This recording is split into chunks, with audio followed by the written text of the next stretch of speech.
This is Becoming UnDone.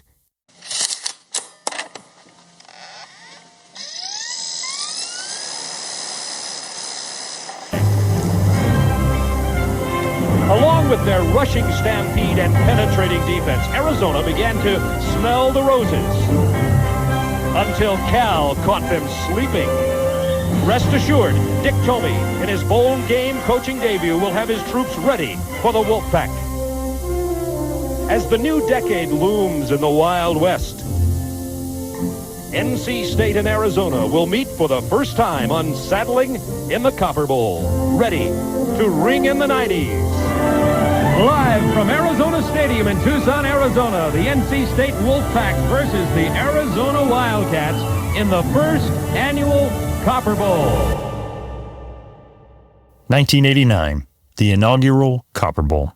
The 7-4 NC State Wolfpack rolled into Tucson to take on the hometown Wildcats, headed up by third-year head coach Dick Tomey, with former guest Rip Shear as the offensive coordinator. The Cats had gone 7-4 the season before, but missed out on a bowl game in an era where there weren't a cajillion bowls and you had to have an awesome season in order to even play in the postseason at all. However, following that up with another 7-4 campaign in 1989, coupled with the timing of an ambitious new Copper Bowl, initially named the Cactus Bowl, the game was played at Arizona Stadium in Tucson for 10 years under the Copper Bowl name, which was a classy, dignified name for a bowl game. However, in 1997, Phoenix-based Insight Enterprises bought the naming rights, and the Copper Bowl Planning Committee gladly cashed the check. The Copper Bowl was dead. The Insight.com Bowl was born. The Cats also played in the inaugural Insight.com Bowl in 1997, defeating New Mexico 20-14 in front of nearly 50,000 fans in the Old Gray Lady, otherwise known as Arizona Stadium. In 1998, the Wildcats made that historic run, going 12-1, winning the Holiday Bowl, and finishing ranked number 4 in the country. Unfortunately for me, I didn't get to travel with the team to San Diego. In addition to the memorable victory, Wilma the Wildcat actually fell 15 feet into the harbor off the USS Midway while the team was visiting. And for some reason, I recalled that Wilbur actually jumped in to save her, but according to the LA Times article that I found, she was actually fished out by some nearby Navy personnel. All's well that ends well. Back in Tucson, I wasn't privy to the bowl swag bags, tours of aircraft carriers, or falling mascot kitties dropped into the ocean. Instead, I got the chance to be the host athletic trainer for the visiting Insight.com Bowl teams. That year, number 23 Mizzou won a close one against an ACC West Virginia team. As host, I made sure that the medical staffs had everything they needed, connected them with area specialists like imaging clinics and other such things that a football team spending a week in Tucson in December might need. I think I got like $150 for the week's worth of work, along with a really cool set of 4 engraved pint glasses that remain to this day the nicest glassware my family owns. If you come over to our place, my wife or I break out the Insight.com Bowl glasses, you're damn near royalty in our eyes. As fun as it was to watch the game from the sideline and connect with the athletic trainers from the participating schools, it wasn't nearly as fun as what my colleague Aaron Barnett was doing in San Diego, working with the team for the best season in school history. Sure, I was disappointed I didn't get to go, but I understood.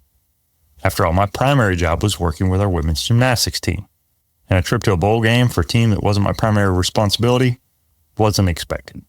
That's why the next season, in 1999, I was absolutely stoked when our head football AT, Maggie LaCombra, called me into her cubicle to have a word and invite me to the game. Now, I'm not sure you know Maggie. Today, she's a dear, dear friend. But at the time, I was totally intimidated by her. Now, I'm 6'4", nearly 250 pounds. Maggie's around 5'4" or so, and while it'd be rude for a gentleman to guess a lady's weight, we will say she was not an imposing physical presence, but still, she could be intimidating.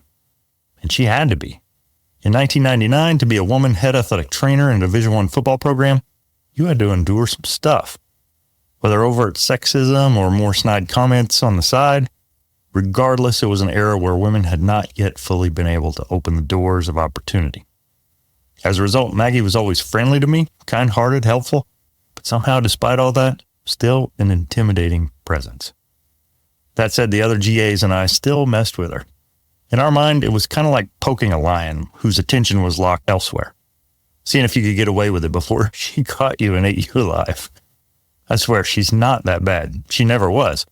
But if you've seen The Sandlot and you know how the neighborhood kids made that dog out to be like this 15-foot tall monster made of snarls and teeth, even though in reality it was just a normal dog, it was the folklore of the GAs who'd worked with Maggie and her predecessor, Sue Hillman, who had made us think she would murder us if we got caught. Anyhow, here's the prank. Maggie had this big blue laundry cart she'd borrowed from the equipment room. Or maybe stole it, I'm not sure. Either way, she had it. McHale Center's athletic training room at the time had all of us first-year GAs sandwiched together into one big cubicle. Early on in the year, we actually tore out a wall to double our space and christened it the Hugicle, while the rest of the full-time staff had their own cubicles, all in a row. The guy GAs were up first, then men's basketball AT Ed Orr, then Wildcat baseball AT Greg Ramin, then Maggie, then Lisa McDonald and Cindy Michaud, the second-year GAs, with track and softball, respectively.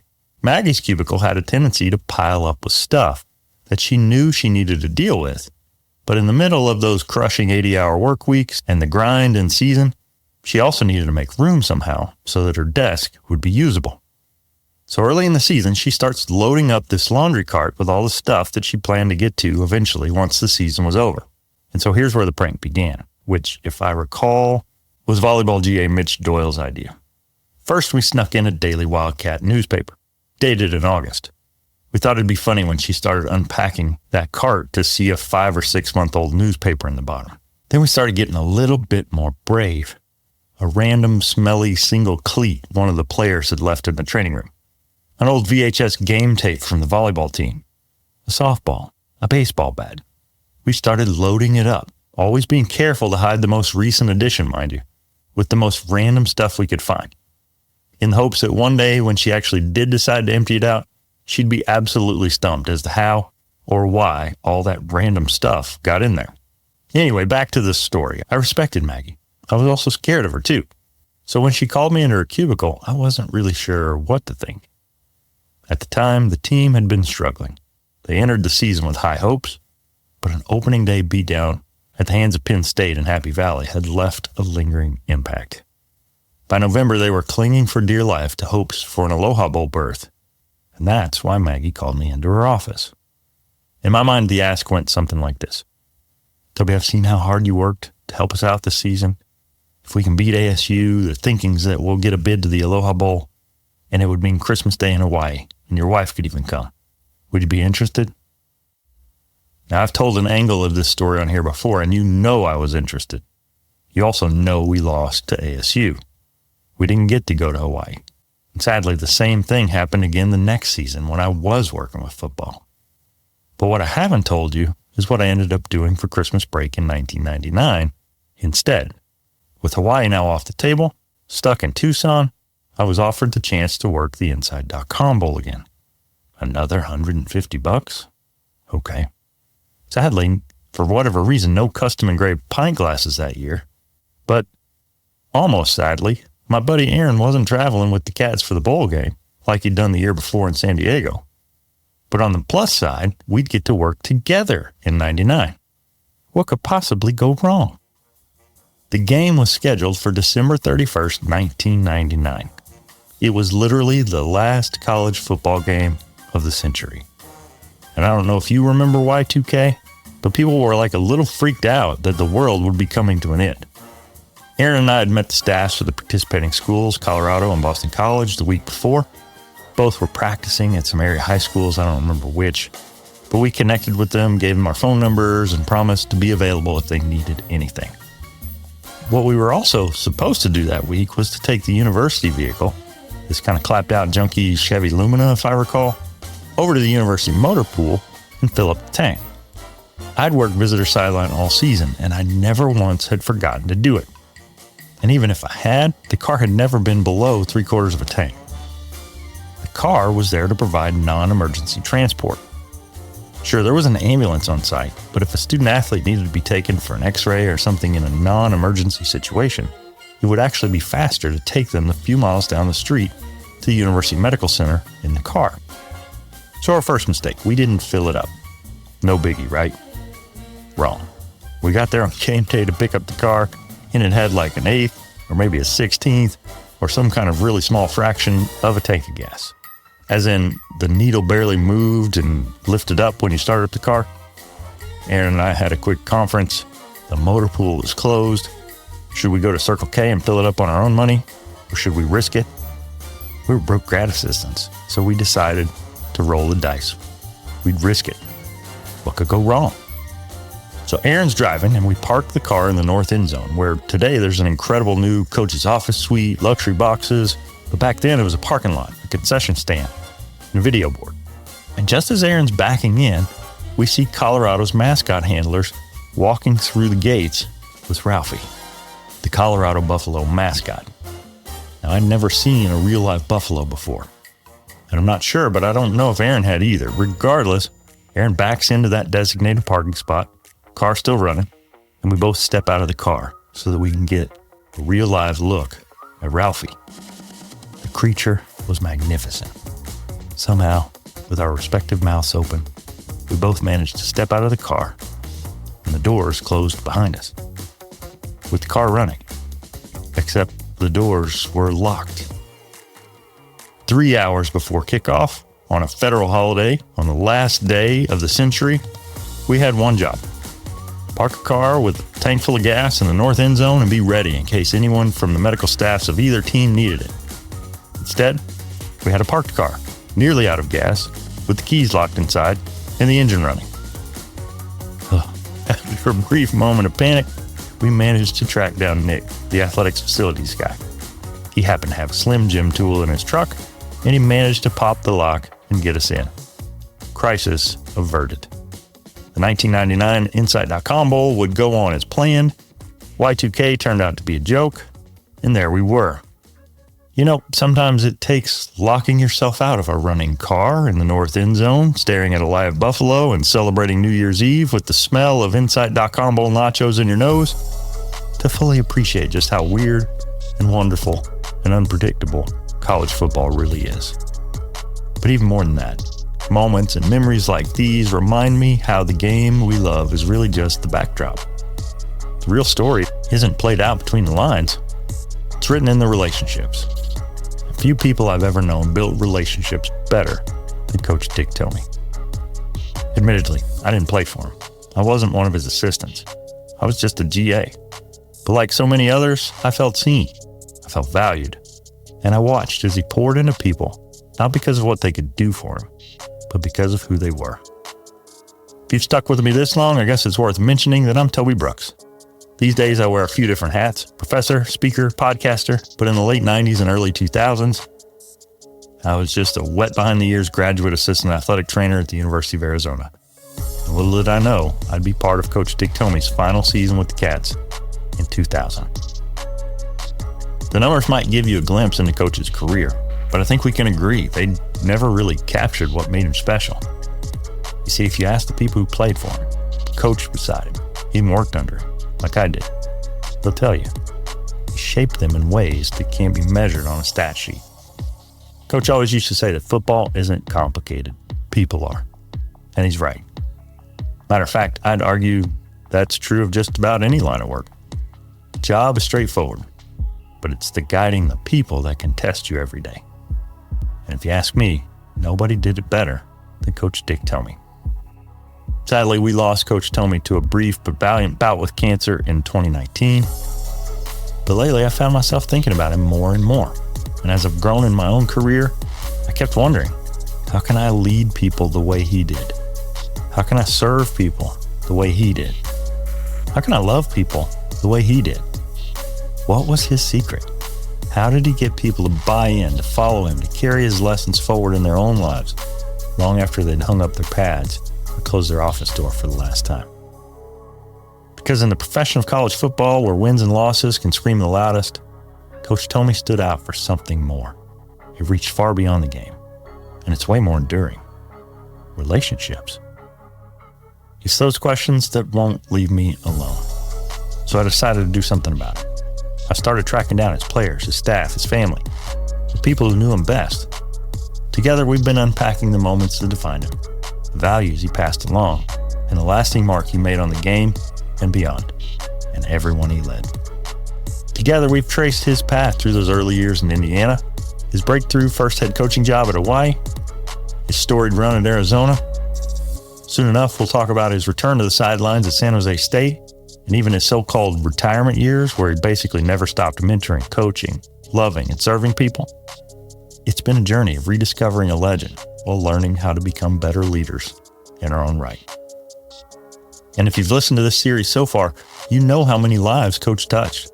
But to really understand the man, it helps to hear from someone who didn't just know him as coach. He knew him as dad. This week, I'm thrilled to be joined by Rich Tomey, Coach's son, and one of the most thoughtful voices carrying on his legacy today. You're tuned in to Becoming UnDone.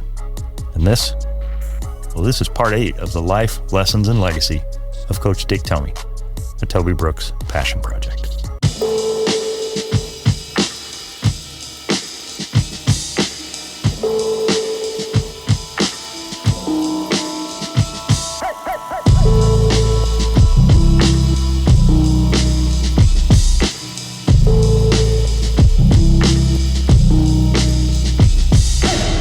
Hey, greetings and welcome back. Becoming UnDone is the podcast for those who dare bravely, risk mightily, and grow relentlessly. Join me, Toby Brooks, as I invite a new guest each week where we can examine how high achievers can transform from falling apart to falling into place. And here lately, we've been doing a deep dive on the life, the lessons, and the legacy of the late Coach Dick Tomey. And this week, I'm really excited to have Coach's son, Rich, on the show. So, Rich, thanks so much for joining me. My pleasure. Thanks for having me. Yeah, so I got connected with you through our mutual friend, Maggie LaCombra, and I was just a GA. I always say I was just a GA back in the U of A days. So looking forward to kind of digging into your story and seeing how the lessons that Coach learned as part of his journey are still having influence in the lives of others today, and most notably yours. So I'm looking forward to getting into that. We've had a chance to talk to Dick Vermeil and Mike Flores and Lance Tominaga, who did the book about the rise of the Rainbow Warriors. But all that was really kind of football centric. So I want to start at the beginning of sorts. What was it like growing up in the Tomey household? You know, looking back, it was, I couldn't have put together a better childhood. Being raised basically on a football field, being raised on the sidelines, standing right next to my dad. Those were the old days when actually had cords attached to the headsets, you know. So I grew up being the cord boy, the cord guy, and just following him around. And, you know, looking back, as a father myself, I always put myself in that situation where, man, what a blessing it would be to have your son standing right next to you during a game or this and that. I mean, I've heard an earful, you know, from everybody, and you know, coaches and 4-letter words were pretty quick in my vocabulary. But I had a pretty unique experience growing up because for a long time, basically from when I was from 6th grade through high school, it was basically me and my dad. My mom and dad had divorced, and my sister moved with my mom, and so I actually was pretty much raised by my dad, just him and I. So we had a really special bond, and, you know, a lot of ham and tater tots for dinner and just quick ones, you know. So we really had a special bond, and just look back at just what a magical time that was. Yeah, that's tremendous. I love the visual there.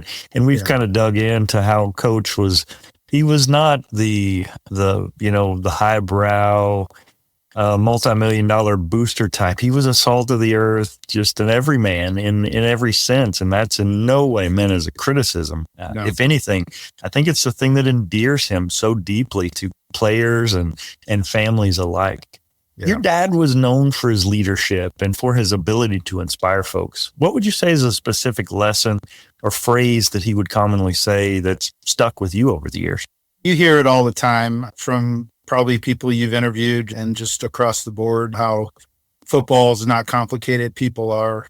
And his gift, and I think what he really inspired in people was his ability to connect with people. He truly had an open door policy. Still to this day, I get calls from former walk-ons or people that he had an impact with, and he treated everyone the same. And whether you were walking around McHale, whether you were delivering the mail or the janitor or the athletic director, whoever you were, he knew your name. He knew practically what high school you went to. I mean, I remember sitting in amazement watching him in front of his team of 90 plus guys, and he could go through each guy, where he went to high school, what his mom's name was, what his dad's name was, what his brother, sister. He really did connect. But like you said, he made you feel comfortable. And I think from the second he walked in the house, you talking to recruits and people, it's like he went right to the fridge and just opened the door, see what's in there. And he just had no qualms about making himself comfortable and making you comfortable in return. So I think that was one of his biggest gifts, is just the fact he was so approachable. And I've heard coaches over the years say, yes, he was a very tough coach and he demanded a lot. But I think at the end of the day, he loved everybody. He used that word love a lot. Every time I go back and listen to videos or watch things and him talking about how much he loved his guys and those big hugs, giving them, man hugs, he always called them. And just, he really, truly loved his team, his guys. Every team was his favorite team. I mean, it's just like it couldn't get better. He loved all the Hawaii guys, the Arizona guys, the San Jose State. Every team had a special bond. So I think his ability to keep those relationships, and they carried on, and they still carry on. So I think that's a true testament to the power he had with people, and it rings true today with people still in touch with me and random people from college, even his roommates and people that he was around. I mean, they all still reach out. So it's pretty amazing, honestly. Yeah. Yeah. I think the one thing that's really kind of come to the surface for me in talking to so many folks, and as of right now on this day, I've published 3 episodes. I've done 4 or 5 more interviews. So I'm a little further along than the listener would know. But the message that I've heard over and over is, in some instances, no one had more impact than Coach Tomey. Others would say no one other than Dad maybe had more impact. He was seen as this father figure to so many of his players and even his young coaches or players who became coaches.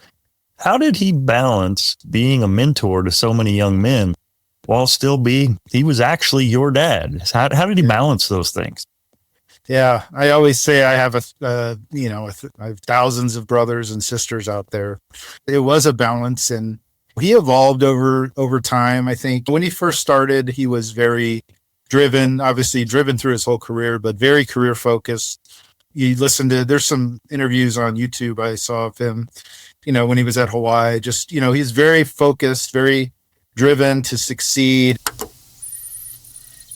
The Rainbow Warriors 1981 have not only continued the winning tradition of the University of Hawaii football program, but have reached new horizons for rainbow football in the years to come by attracting more national attention and recognition than any team before them. 5 years, Dick, the Bows have reached a new plateau, a new era of football at the university. Well, certainly this team did. I take it took us into a national prominence, gave us a lot of good national publicity, and certainly something that will give our program more and more exposure. But every team after this has got to establish itself on its own merits. But I think this team has certainly, and this group of seniors has certainly a lot to be proud of. The early years, he probably was more focused on the actual, not to say he wasn't focused on his family, but he was super driven and determined to be the best. But through all that, I never felt like second place or second fiddle to anybody, especially growing up playing baseball. His first love was baseball. He loved playing baseball. We played together for years, and that was just a treasure in itself too. I think the thing that makes me feel like I still think about it, how special it was to think about, he would literally structure practice around my schedule. If I had games, as soon as he got whether I was pitching at South Point or the later years at Pima and University of Arizona, I was pitching, he would get the schedule. He would look at the away schedule. Okay. And the coaches used to always joke, they'd always wonder when they would have time off. And they would say, well, the first thing we'd have to do is look at Rich's baseball schedule, because we knew we weren't having any meetings or anything that day. This right here is incredible parenting from a Division I coach. The demands of the job were, and even today are, incredible. For so many coaches today, the family suffers at the hands of a brutal schedule that can regularly demand 70 or even 80-hour weeks.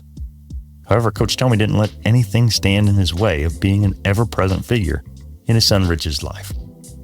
At the same time, it was good to be the king, too.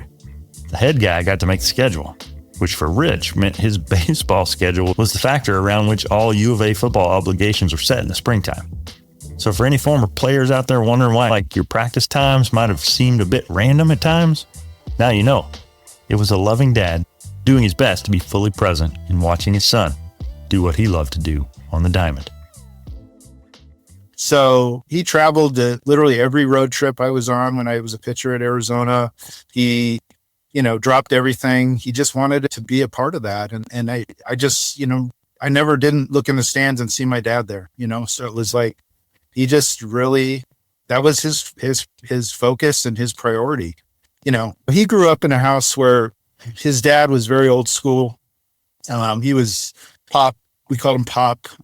He was very old school, living in Bedford, Indiana, worked in the limestones, was one of the folks that built the Empire State Building. His team was on that because the limestone quarries, all that stone came from Indiana, and he was working in it. And his dad wasn't a very emotional guy, wasn't a very touchy-feely kind of guy. And I think when talking to my dad, I remember him telling us, he's like, growing up, he never felt the love and affection that he promised that if he ever had a kid, he would do that. Isn't this the truth? I've seen this play out in my own life. So often what we miss or even perceive that we miss as kids, we can go one of two ways with it. We can either repeat those errors of our parents and follow their example, or we can decide that it ends with us and make sure that our kids don't have to endure it. For Coach Tomey, his dad showed him an incredible work ethic that he would not only go on to embrace himself, but also expect out of everyone in his program. But on the other hand, the love and affection that he'd missed out on from a stoic dad was something he would run from. And in the process, he'd run toward a standard of love and care for family, team, staff, and friend alike. Unlike his dad, he decided that he'd tell and show the people he cared about that he loved them. And it was something Rich, to this day, remembers fondly. So my sister and I, he kissed us, he'd still kiss us to this day if he was around, right on the lips. He loved affection, and he loved to kiss his kids. And I think that spilled over to the guys he coached as well. Love was just, and his just belief in people was such a big part of his life. And I think that just came from something he was missing earlier in his life. But yeah, I was so fortunate, and that just inspired me the way with my kids. My schedule is full of all my kids' stuff. I go to my daughter's swim meets. I coached at my son's high school for baseball, and I coached my 14-year-old's team. And it's like, I don't want to miss those moments, because at the end of the day, we all of us who have kids know those are very short times. So I think he really understood that and didn't want to miss 1 minute. And so it was really a great upbringing from that perspective. Yeah, absolutely. So well said. I think what really started this whole project for me, and we've been in conversations, you and I, for a little over a year now about this, is I really just wanted to do a deep dive on the great leaders I've been around. And I realized pretty quickly that it's a short list, and Coach is right there at the top, even though I was never directly under him, just watching how he led people. Before I knew the terms transactional versus transformative leadership, it was never a transaction. He didn't bring you there just because you could play football. He brought you there to grow you, to turn out someone better for society than he got. And that was just so powerful. And the same thing, like you said, whether it was his offensive coordinator down to the janitor, he was willing to pour in and learn about people in a way that I haven't seen before or since. Yeah. You've dedicated your career to the Positive Coaching Alliance. I don't think that's a coincidence. It promotes character-driven coaching. How did your dad's coaching philosophy shape your views and ultimately led to your work? Absolutely. Well, it's funny because when I graduated college, I actually went and worked as a graduate assistant for my dad for 2 years at the University of Arizona, doing a lot of travel stuff. And I was kind of all things off the field and to be in all the staff meetings. And it was just a fun experience to see. And because I'd obviously been around it, but I'd never really been in all the meetings and seen how he operates and things he says and how they talk about people. And that never wavered. What you see behind the closed doors and outside of it was always the same. I think for me, I ended up working in pro sports. I worked for the Arizona Cardinals for 15 years, the Diamondbacks for 5 years. I had been around sports my whole life. And then at one point in my life, towards the end of my 15 years with the Cardinals, an opportunity came along with Positive Coaching Alliance. And it really wasn't directed at me. It was, they were looking for someone to kind of take over Arizona for them. And I had really never heard of it. And I remember, it was a time in my life where I was sort of at the top of where I was going to be with the Cardinals at the time. And I remember talking to my dad about, look at this organization and all the things that it does. And, it just really resonated 100% with me, and especially my dad. He loved it, every minute of it. And the things we teach are the things he really believes in, the character and the leadership and the life lessons you learn through sports. And that's really the driving factor in how the impact a coach can have on a kid's life. It can either go, it can be a great job. We've all played for coaches that are not those guys, so I think they can also ruin an experience. So I think that really resonated with me and him, and he was involved with our organization, up until he couldn't, obviously, but he was a big proponent of this, and just the message of, and I still, to this day, people with Positive Coaching Alliance, when he passed away, we created a Dick Tomey Legacy Fund, which is it's a restricted fund where people would donate, and we would do character and leadership and all of our workshops here in Arizona and Hawaii, the places that meant the most to him. And I still look at this to this day, the support that was behind it. We've raised over $500,000, through that to do this type of work. Through the work of the Positive Coaching Alliance, the Dick Tomey Legacy Fund has raised over $500,000. And $30,000 of that came from recent guest Dino Babers, who, when head coach at Syracuse, first partnered with former Washington Huskies coach Rick Neuheisel to take second place, which they tied with Dabo Swinney and Paul Johnson in the 2023 Peach Bowl Challenge golf tournament, and they designated their $20,000 in winnings to the Dick Tomey Legacy Fund. The year before, in 2022, Babers and partner Chan Gailey took sixth place and won $10,000 for the fund. Through the work of the PCA, the fund is a perfect combo of Coach Tomey's values and passion to directly support coaches, athletes, and parents, training in places Coach Tomey had the biggest impact: Hawaii, Arizona, and San Jose. The work continues today. So the fact that people believe in what he did so much, that it really inspires me to keep on the legacy. And that's probably one of the biggest accomplishments in my life, is developing this in his name. And it's so important to me to carry on his legacy, because like you're doing now and what other people, even though he passed in 2019, it's still a big deal for a lot of people. And I don't see it ending anytime soon. So I'm going to keep doubling down on it and make sure that we all know who he was. And a lot of Coach Aquina, I think, talked in depth about it when I've heard interviews about passing on his legacy to our kids and their kids. And because you're right, I think people like him don't come around a lot, and we got to really grasp onto that. So the more I can share his lessons and you share and the things people are sharing is amazing. So, yeah, I was really impressed and didn't realize. I had heard of the Coach Tomey Legacy Foundation, scholarship, those types of things, but also the golf tournament that he did for coaches that has carried on. Just so many things that he planted in his lifetime, and they weren't intended to be these major ordeals. It was just, he wanted to connect with people, and he wanted to bring a community to something that had gotten very businesslike. And college coaching is an industry in and of itself. And he was never the type that was going to allow that to happen in a vacuum. He wanted to connect people and support people. I've mentioned to you offline that I'm looking forward to connecting with Mark Harlan and hopefully Willie Taggart, who he mentored after he had retired, not because he was looking to get a paycheck, but because he knew how hard it is to be a head football coach. Right. And he just wanted to help. And that's tremendous. So your dad wasn't just about football. He emphasized personal growth, accountability. I know I've seen plenty of examples of tough love accountability sessions for players. Can you share a moment when maybe he challenged you to be better, either as a son or in your own career? And maybe it wasn't comfortable, but you look back on that and realize that accountability helped you grow. Absolutely. I mean, all through my life, I mean, I've had, like any kid, you have moments where you're feeling bad about yourself or down, or something's happened in your life and you're seemingly given up, or there's just so many things I can point to, tough things that have happened throughout my life.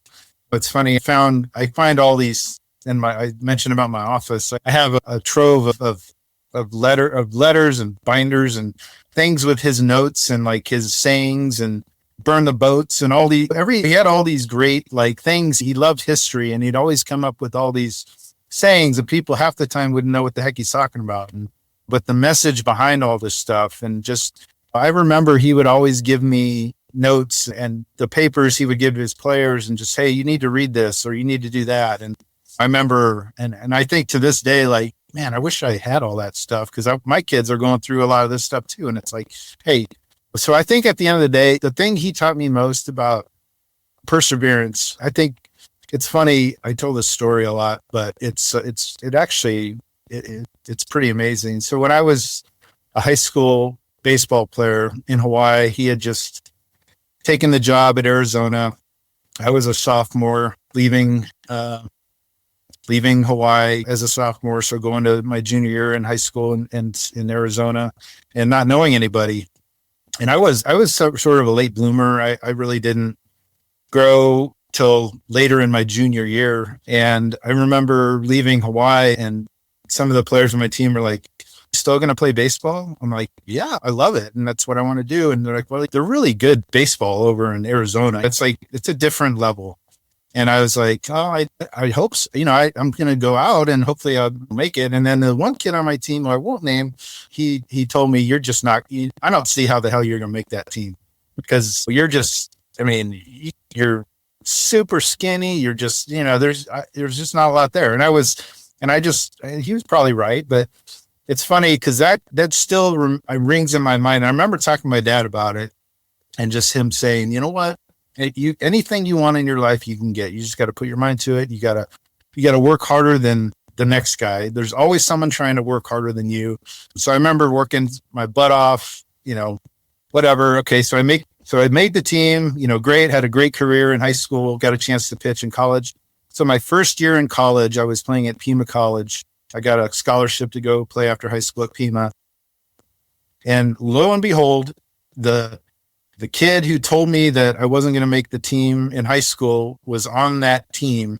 And he ended up getting cut that first year. So I just remember these things and just like and obviously the support he gave me was tremendous, and injuries over my career and people telling me, you're not going to be able to play with this arm. It was like a shoulder that it was really loose. I remember Sue Hillman working on me and just said, I don't see how you can be a pitcher because you have a loose shoulder. There's nothing there. It's like, you're just going to have arm injuries. So I remember crying my eyes out one night going home, and, Sue told me I'm not going to be able to pitch. And he's like, really? You know why she told you that? Because she's trying to see what you're made of. And like you said, with tough love, sometimes you got to challenge kids. And he was on board and he challenged me, and I worked my tail off, fixed that shoulder, ended up being a scholarship athlete. And I just think, the tough love piece is something that at some point he gets tired of hearing the pity stuff. And you need to just suck it up, look around. There's all these kids that are in worse situations than you are. And just really got to strap it on and get after it. And I think, like you said, there's so many players that he had to have really tough conversations with. And a lot of those guys I still talk to. And for a lot of those guys, those conversations changed their lives. They could have gone back the other way, or they could have turned their life around. And the ones I at least talked to, their life completely changed because of those tough conversations. For sure. A couple of my favorite quotes are, nice is nasty and clarity is kindness. Sometimes if we just push people down the road, hey, that half-hearted effort you're doing, It's all right. Whatever. It's harder to coach somebody hard. And if you haven't cultivated that relationship, it's almost natural that there'll be resentment or a rift will form. This guy's just a tyrant. He's just coming down on me and he's unfair. But that isn't what I heard. People took tough coaching from Coach Tomey because he had invested in them and they believed that he was coaching them hard because he believed that there was more within them. And that's a totally different thing. His coaching style wasn't always conventional. Clearly, he valued grit over raw talent. He wasn't in the business of bringing, first overall draft picks to campus. He would bring 2 and 3 stars and walk-ons, for that matter, to campus and turn them into NFL players. How did you see that play out over his career, and how do you think it's influenced your approach to leadership? Yeah, I agree. I think looking back, his teams weren't built, like you said, on they couldn't get the 5-star guy. They got the Teddy Brewskis, the guys that had the heart. He really knew how to, him and his staff knew how to identify character and heart and drive and desire and all the intangibles that a good coach like him had a gift to find. And I think you look back at those years where they were on a tear with that 12-1 team and all the other Fiesta Bowl teams. I mean, those guys, they could really play. He had a knack for really having guys believing in each other. And I think, unfortunately, in this day and age, it's a whole different ball of wax because every year you're recruiting your own team back, basically. So it's like you don't have the ability to develop a mindset or guys coming in as freshmen and working them up through senior year. And, now it's what have you done for me lately, which there's always been some of that, but it's completely different nowadays. But I just think his style, his belief in people, his ability to identify the kind of guys that were going to make a difference was just something that he had a real knack for. And as a coach, I coach to this day. I'm coaching baseball, and I definitely pull things from that when I watch players and kids trying to make the team. And you can tell, which kids may not have the most talent, but at the same time, they're a great teammate and they're the kind of kids that'll develop. So I think to me, that's the most important thing. Like he always said, the wins and losses, if he was just judged on that, he would not have been a good coach because he really didn't. I think when you had played his Hall of Fame induction speech at the Pima County thing, he talks about that. He talks about, if it was about the X's and O's, he would never have been a good coach, or it was all about the people. And I think that the common denominator in his success was the people. And whether it was coaches or players or friends or family, it was the people that really mattered. So to me, that breeds success. And there's a lot of coaches out there that really try to emulate that. I mean, I know he spent a lot of time with Coach Cristobal at Miami. When he was at Oregon, he flew up there and spent a lot of time with his staff.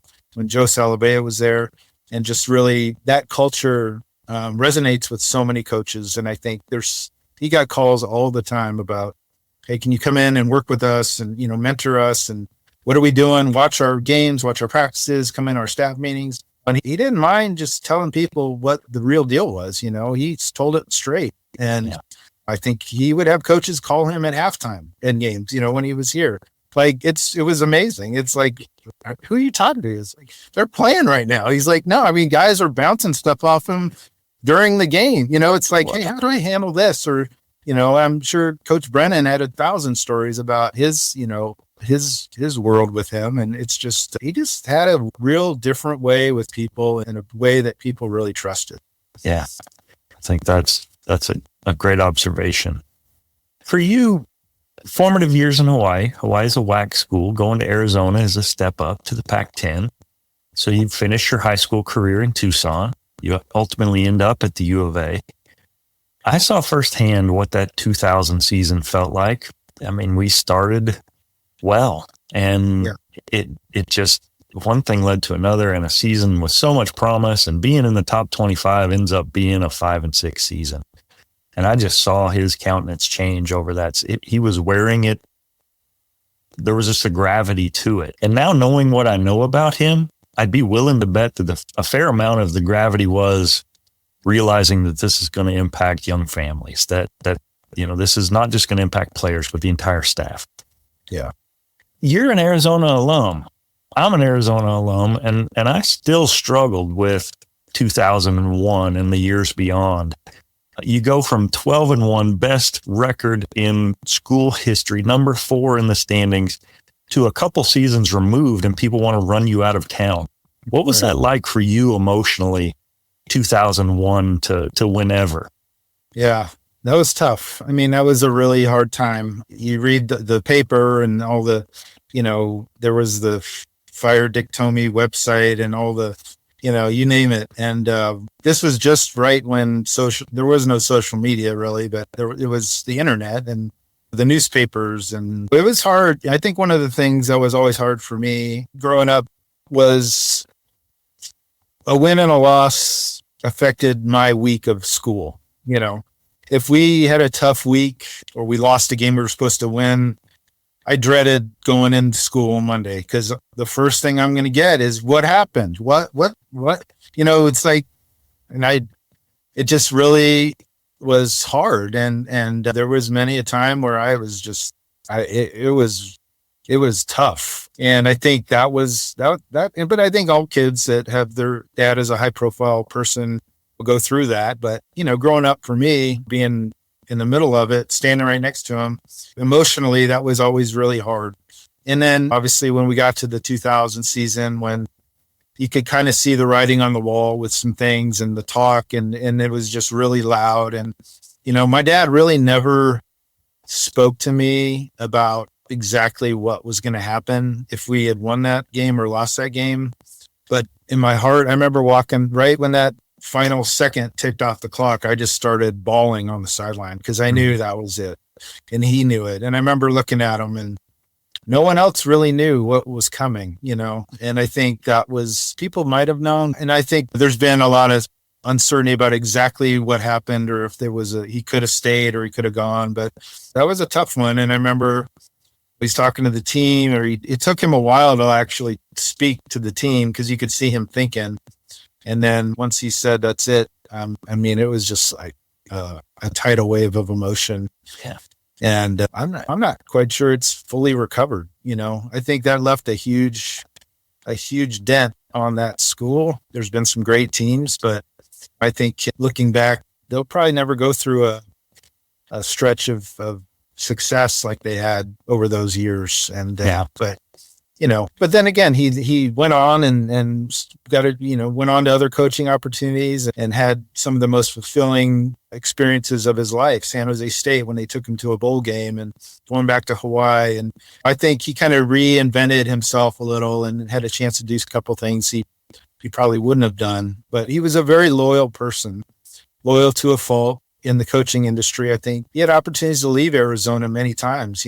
When they won the Fiesta Bowl, University of Miami offered him the head coaching job. I mean, he turned it down. He was offered the head coach of Washington, turned it down.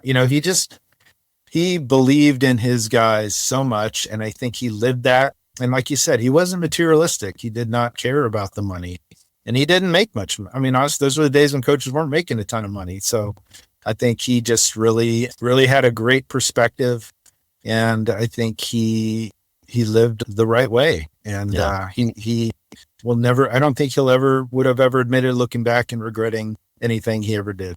Yeah. So I was surprised in the book and in speaking with Lance that when he took the U of A job, he actually kind of recanted that and backpedaled and wanted to undo the deal and wanted to stick around Hawaii because he felt an obligation to players that he'd made promises to. Yeah. Were you privy to any of those conversations? Were you aware of his kind of second thoughts? Yeah, I remember him. I remember he said, all the Arizona stuff was going down. He was traveling back and forth. And he said, looks like we're going to Tucson. And I was like, where is that? And so he, and I was fine with it. But then he did say, he's like, I'm thinking about this. And I just, I think we still got a lot more to accomplish here. And I remember he went to see, I think it was Ray Nagel was the AD there at the time. or maybe it was Stan. I don't know. But he said, Coach, it's too late. We've already had the conversations. And I think at some level they knew he needed to go they knew what he was capable of. It was time for him to go to the next step, So, but I know that was one of the hardest. He cried so much. Like when he came home, I remember he was a mess, and he just really felt like he let them down. But I think looking back, everybody, and that when you show your true colors like that, I think there's so many coaches that will say one thing and do another. And I would never leave, and then they're gone. And he was never like that. So no, just the opposite. I mean, I can think of some high level coaches who, last game of the season, they'll look their players in the eye and say, don't believe what you read in the media. And the next day they're on a private plane to their new job. Coach Tomey was just the opposite. He told his team he was leaving, and then, you could just feel the heartache. Right. How I made promises to these moms and dads that I was going to take care of their son. Yes. And they just don't make them like that anymore. No, absolutely. Well, clearly Coach's career had its ups and downs. There were certainly high points, and I think Coach Vermeil pointed out just about anybody could go to an Ohio State and crank off 8, 9, 10 wins, but to take San Jose State to a bowl game, that's doing something. What lessons did you take away from how Coach handled adversity, both professionally and personally? I almost feel like he welcomed adversity. He always told his teams, he almost loved road games more than home games, to be honest. He loved the us against them mentality. He wanted those players to feel like they didn't have a chance. He wanted he wanted his guys to always feel like they were the underdogs. And I think that underdog mentality is what made him so successful, because he had a real knack for just being able to get the most out of their players. And I think that carried on when he took the San Jose State job. It was a job that no one wanted. And everyone was like, well, you're crazy for taking that. And then he goes ahead and flips them around, and you got a couple NFL players out of that team and a bowl game. And it's probably one of his most amazing jobs of coaching. And I think a lot of those guys would tell you that. But I guess when it comes to adversity, being able to, and that's something whenever I have a bad day or think of something, or my kids are, it's like, you know what? Life is full of adversity. And it's like, this is where you find out what you're made of. And he was really good at identifying that and getting his players to really, truly believe that they had a chance. I mean, going into Miami that one year when we lost, I think it was, I don't know, it was like a single digit game, but no one thought we had a chance. And Miami had not been beaten at home. I want to say we lost by, we missed a field goal to lose it. And then I remember that was one of the most amazing games ever. And then I remember Brent Boyer in the locker room after, just getting the whole team together, said, we are never losing again. Like this year, it changed that team's like dynamic, like tremendously. And they didn't lose the rest of the year. And it was just like those types of things. But his guys bought into that. And adversity was one of his strengths, I think. And being able to handle it and exemplify what it means to get through it and get the most out of his guys. So it was something he thrived on, I really truly believe. I agree. And I think in retrospect, he's such a perfect fit both for Hawaii and for Tucson, because Tucson has this kind of chip on its shoulder. It's not Phoenix. We're the kid brother in some ways, and something to prove. And, you can do what you can do with your resources. Watch what we can do with ours. I remember that 2000 season when he walked the team into Sun Devil Stadium and looked around, and he said, this thing's a myth. They walk around like they are this blue blood program and, this powerhouse, and we've owned them. And sadly, it didn't end well for us that day, but I think he relished being the underdog and was maybe even a little uncomfortable when he wasn't. Being on the cover of Sports Illustrated was not what he wanted. He wanted to be picked last in the Pac-10 and with something to prove. Like, I'm pissed off. Watch what we can do with less than what you have. Yeah. It was funny because when you looked at the schedule and, we all looked and you're playing, I don't know, whoever, it's like every team was the best team that week. It didn't matter if it was Prairie View or some other hyphen school out there. You know, it was like that team. If he ever heard anyone say, "Oh, this is going to be a cakewalk this week," or "We got these guys," or "We got to get through this so we can get to this," it was like the world had ended. And I think he just always just treated every game like it was the national championship, and that is the best team we're going to play. You'd always say it, this is the best team we're going to play all year. He didn't care what team it was, you know. So he always found ways to make sure there was no big bulletin board material out there. And so you believe that. And that's hard to do when you know you got someone that's paying you to come play there, basically. A couple of these early games every year. It's like he really found a way to make sure those were not layups for sure. Yeah, so absolutely. Well, again, Rich Tomey, Positive Coaching Alliance, Coach Tomey's son. Rich, so thankful for you spending some time with me here today to shed some light on the family man of Dick Tomey. One last question. If you could sit down with your dad today and have just one more conversation, what's the one thing you'd want to say to him? Oh, I would love to have a conversation. I mean, I miss him so much. I would love to just give him a big old hug and just say thank you. You know, I mean, it's just amazing all these years of that he's been gone. That still doesn't feel like he's gone to me. You know, it feels like he's still here. He's such a huge part of my life, and just I kind of feel like it's my mission in life now is to help build his goal or his legacy and help carry it on. And I'm nowhere near as good as he was. And I would just, I have dreams all the time about me and him and talking, and just, I still wake up sometimes and go, oh shoot, he's not here. And I know my sister and all my family just truly misses him. And I know everyone does. And it's just, it was such a blessing to grow up with him. And I would just really want to give him a big old hug and kiss him and just say thank you for just being the best dad in the world. And, you know, all the other stuff aside, the football, the things he meant to so many people, he just truly was the best dad a kid could ask for. And if my sons ever feel like that about me, I've accomplished something great. So I think Absolutely. he did a great job, and job well done, sir. Yeah, no doubt. Well, I think if this show and this series of interviews has taught me anything, it's that this is a guy who admittedly football wasn't his favorite sport. Can you imagine what kind of baseball manager he might have been? Oh, man. Maybe a little too tough to be a baseball manager. I don't know, but yeah, to think about what he was able to do in a sport that wasn't ever really his favorite, and he made no excuses about that. He always loved baseball.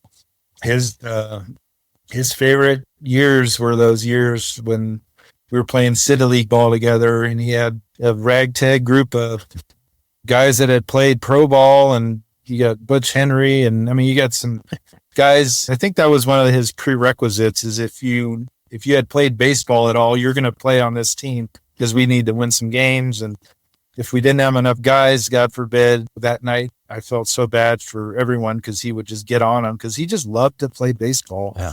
And I remember, I think it was his 50th birthday. He played all 9 positions in one game. And Tom Duddleston and those Dave Hirsch. Yeah. I mean, it was just a fun group of guys and just a tremendous, tremendous time in his life. Yeah. But yeah, he loved baseball, and maybe that's why I guess I love baseball. So. Well, I will never forget. I've talked about our all-staff meetings in one of the previous episodes. We also did an all-staff, like a cookout, barbecue, softball, just kind of social thing. It might have been at Keno. I don't remember where it was. Somewhere High Corbett, something like that. It was just a city field. And so I show up. I'm just a GA. We're there to have some hot dogs and hang out. And Coach Tomey comes, and he's got his gear bag. Like, he's ready for this softball game. Like, he is taking no prisoners. Like, I'm like, Maggie, did we bring anything? Because he's going to slide cleats up into somebody. It's such a... Oh, yeah. So true. So true. But yeah, he loved it. And we were good. It was right when I was playing or finishing. And so I would always give him a chance. So it was pretty fun. Well, Rich, this has been a lot of fun. I really appreciate you coming in and spending some time with me today. This is Rich Tomey, and I am undone.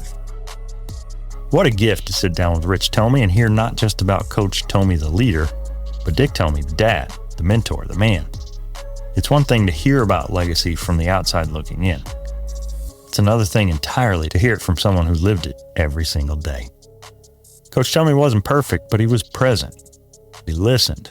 And as we've heard again and again, he didn't just coach players, he built men. That's a legacy worth remembering. And more importantly, it's one worth continuing.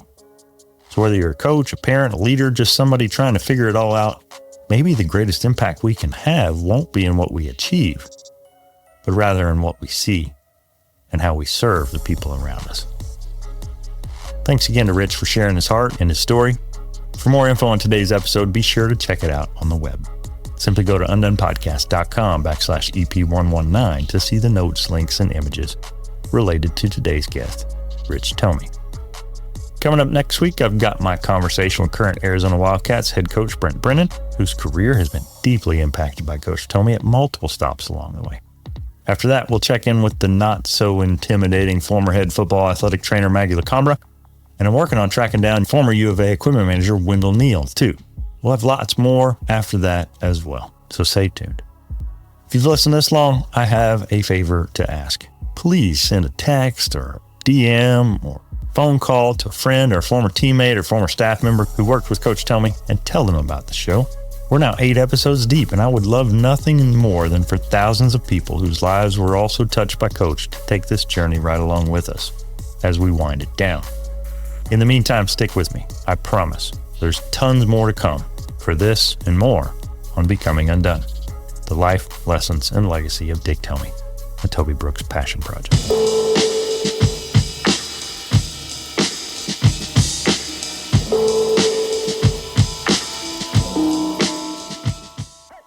Becoming UnDone is a Nitro Hype creative production written and produced by me, Toby Brooks.